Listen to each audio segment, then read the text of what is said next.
إن الحمد لله نحمده ونصلي على رسوله الكريم أما بعد أعوذ بالله السميع العليم من الشيطان الرجيم من همزه ونفخه ونفثه بسم الله الرحمن الرحيم۔ ترجمہ قرآن کے سبق میں آج سورہ یونس بلکہ سورہ ہود آیت نمبر 9 سے پڑھیں گے۔ وَلَئِنْ أَذَقْنَا الْإِنسَانَ مِنَّا رَحْمَةً ثُمَّ نَزَعْنَاهَا مِنْهُ إِنَّهُ لَيَئُوسٌ كَفُورٌ۔ یہاں پر اس آیت میں انسان کی ایک کیفیت اللہ بیان کر رہے ہیں کہ وَلَئِنْ أَذَقْنَا الْإِنسَانَ، اور اگر ہم چکھائیں انسان کو منا اپنی طرف سے رحمتاً کوئی رحمت نعمت انعام، ثم نزعناها منہ پھر ہم چھین لیں اس سے وہ انعام وہ نعمت، یعنی کسی کو بادشاہت دی، حکومت دی، بیٹے دیے، مال دیا، اقتدار اختیار دیا، اور پھر ہم نے چھین لیا، کیونکہ دونوں چیزیں دنیا میں آزمائش ہیں۔ اللہ کبھی پیسہ دے کر آزماتے ہیں اور کبھی وہ نعمت وہ پیسہ وہ عیش و عشرت وہ چھین کر فقیری میں رکھ کر بیمار کر کے پریشانیاں دے کر آزماتے ہیں۔ اللہ فرماتے ہیں انہ لیئوس، بے شک وہ نا امید ہو جاتا ہے، کفور اور ناشکرہ ہو جاتا ہے۔ وہ سمجھتا نہیں اللہ کی کاریگری کو، اللہ کی حکمت کو، بلکہ کیا ہو جاتا ہے، مایوس ہو جاتا ہے اور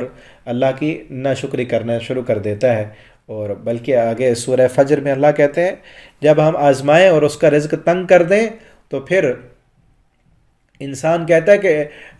انی اہانن فیقول ربی اہانن، کہ میرے رب نے میری توہین کی ہے، میرے رب نے میری قدر نہیں کی۔ تو اس لیے اللہ فرماتے ہیں انسان بڑا ناشکرہ ہے۔ تو انسان کو چاہیے، ہمیں چاہیے، مومن کو چاہیے، قرآن پڑھنے والے کو چاہیے ہر حال میں اللہ کا شکر ادا کرے۔ اللہ نے جس حال میں رکھا ہے نا، پریشانی دی ہے، مشکل آئی ہے، ہر حال میں اللہ کا شکر کرتا رہے۔ شکر کرے گا اللہ اور زیادہ دیں گے، نہ شکری کرے گا تو پھر بھی کیا کر سکتا ہے۔ اور نہ شکری انسان کو جو ہے اللہ کا نافرمان اور باغی بناتی ہے، نہ شکری کی وجہ سے اللہ جہنم میں ڈالتے ہیں۔ اللہ فرماتے ہیں ما یفعل اللہ بعذابکم ان شکرتم، اللہ نے تمہیں عذاب دے کے کرنا کیا ہے، ان شکرتم، اگر تم اس کا شکر کرو، وآمنتم، ایمان لاؤ اس پر، اللہ پہ ایمان لاؤ، شکر کرو۔ ما یفعل اللہ بعذابکم، اللہ عذاب دے کے کرے گا کیا، یعنی نہ شکری جہنم میں لے جاتی ہے۔ ٹھیک ہے نا، آپ صلی اللہ علیہ وسلم نے فرمایا نا جب معراج سے دیکھ کے آئے کہ جہنم میں عورتوں کی تعداد زیادہ ہے، وجہ کیا بتائی؟ جب عورتوں نے پوچھا کہ وجہ کیا، آپ نے فرمایا تکفرن العشیر، تم خاوندوں کی ناشکری کرتے ہو۔ ایک عورت اپنے خاوند کی ناشکری کرے تو جہنم میں، اگر بندہ اپنے خالق کی ناشکری کرے تو اس لیے اللہ کا ہمیشہ شکر کریں، اللہ ہمیں اپنا شکر گزار بندہ بنا دیں۔ وَلَئِنْ أَذَقْنَاهُ نَعْمًا، اور اگر ہم چکھائیں نعما اپنی نعمتیں، بعد ذرا، بعد اس تکلیف کے جو اس کو چھوتی ہے، اس کو لگی تھی، آئی تھی مشکل پریشانی، لَيَقُولُنَّ، تو البتہ ضرور وہ کہتا ہے ذهب السیئات، کہ اب چلے گئے میرے اوپر سے تکلیفیں، انه لفرح فخور، بے شک وہ خوش بھی ہوتا ہے اور فخور اتراتا ہے، فخر کرنے والا بن جاتا ہے۔ الا الذین صبروا، سوائے ان لوگوں کے جنہوں نے صبر کیا، وعملوا الصالحات، اور انہوں نے عمل صالح کیے، انہوں نے صبر کیا تکلیفوں پر، ان پر نعمتیں آئیں پھر بھی وہ فخر نہیں کیا، انہوں نے اترائے نہیں، ٹھیک ہے نا، متکبر نہیں بنے، اور اللہ کی طرف سے اگر آزمائشیں آئیں تو پھر وہ صبر کرتے رہے، اولئک لہم مغفرہ، اللہ فرماتے ہیں انہی کے لیے مغفرت ہے، واجر کبیر، اور بہت بڑا اجر ہے انہی کے لیے۔ اللہ کا، شاید کہ آپ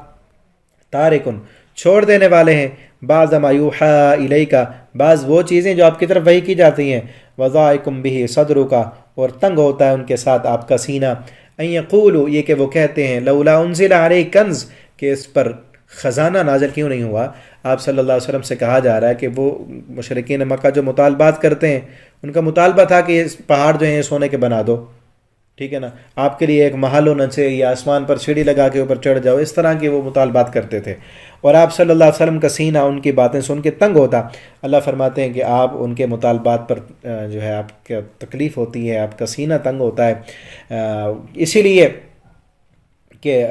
لولا انزل علیہ کنز، کہ اس پر خزانہ کیوں نازل نہیں ہوتا، او جاء معہ ملک، یا اس کے ساتھ فرشتہ کیوں نہیں آیا، انما انت نذیر، بے شک آپ تو ڈرانے والے ہیں، واللہ علی کل شیء وکیل، اور اللہ ہر چیز پر کارساز ہے، یعنی یہ آپ کے اختیار میں نہیں ہے فرشتہ لانا، خزانہ اتارنا، یہ تو ہمارے اختیار میں ہے، ہم نے آپ کو ڈرانے والا بھیجا ہے۔ ڈرتے ہیں تو اسی قرآن کو سن کر ڈر جائیں، نشانی دیکھنی ہے تو یہی قرآن اور کھلی کائنات، اس سے بڑی نشانی اور کوئی نہیں ہے۔ نہیں ڈرتے آپ ڈرا دیں، ان کی مرضی مانے ان کی مرضی نہ مانے، اور حساب قیامت کو ہوگا۔